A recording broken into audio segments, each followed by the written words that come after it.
Duck and Dukes. "But I keep telling you," said Duck, "there are no dukes. They were fine and stately. They've all been scrapped." Peter Sam goggled in horror. "Oh, this is dreadful," he wailed. "The thing controller said, the owner said, the Duke said he was coming to our centenary to open our extension around the lake. And now he's scrapped and Scarloy and Ranias' birthday will be spoilt. Oh dear, oh dear." He bustled away with his empty coaches to tell his bad news.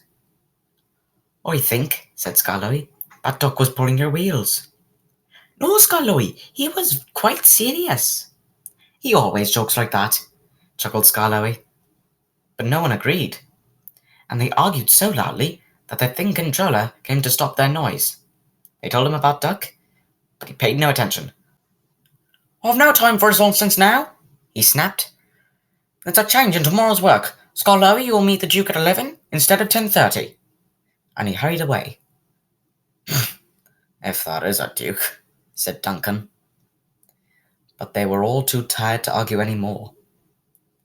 They spent a gloomy night, but cheered up next morning when the cleaners greeted the birthday engines with an all-metal band. The drivers and firemen joined in. Even the thing controller banged a metal plate as loudly as anyone.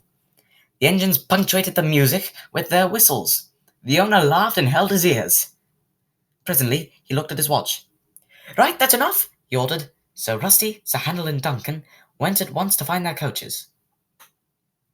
Visitors crowded the big station. They all wanted to go places along the line to watch the celebrations. Peter, Sam, and Renius had carefully practiced their parts. Passengers in Agnes, Ruth, Lucy, Jemima, and Beatrice all wore clothes of 1865. Renius had to pull them behind Peter Sam's television train, not too close and not too far away, so the cameramen could take their pictures.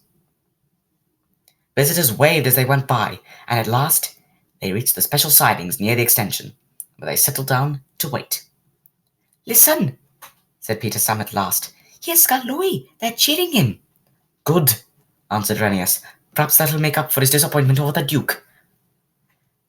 Scarloy wasn't disappointed at all, though. "I've brought the Duke! I brought the Duke!" He puffed and triumphantly came to a stand between the two trains. A very distinguished-looking man stepped out, climbed onto Scarloy's footplate, and drove him on the new line round the lake and back again. Then, standing on Scarloy's front buffer beam, he said, "Ladies, gentlemen, and engines, I have pleasure in declaring your lovely lakeside loop line now open." Peter Sam could bear it no longer. "Excuse me, Mr. Duke," he burst out. "Are you real?" There was shocked silence. The Duke smiled. "Scarloy tells me you've been listening to Duck," he answered. "Duck thinks Dukes are Great Western engines, but Dukes are really people, and I'm happy to show you, Peter Sam, that I am a real live Duke." "Oh, I'll give Duck Dukes," muttered Peter Sam, but he was sternly hushed. The Duke turned to the owner. "I congratulate you, sir, on your remarkable railway. Must be a record indeed to have 2 locomotives in regular service, and both 100. Long life then, and good running to Scarloy and Renius, your famous old engines." The cheering and clapping died away. "Speech!" shouted someone in the crowd, and the cry was taken up. "Go on then, Renius," whispered the owner. So rather nervously, the old engine began. Thank you, your Grace, and everyone, for your kind wishes. You've given us a lovely 100th birthday. But, your Grace, Scarloy and I aren't the only record engines. We've got twin brothers, Tallyclin and Old Gok. They were built at the same time as us, so they're 100 too, and they're still at work.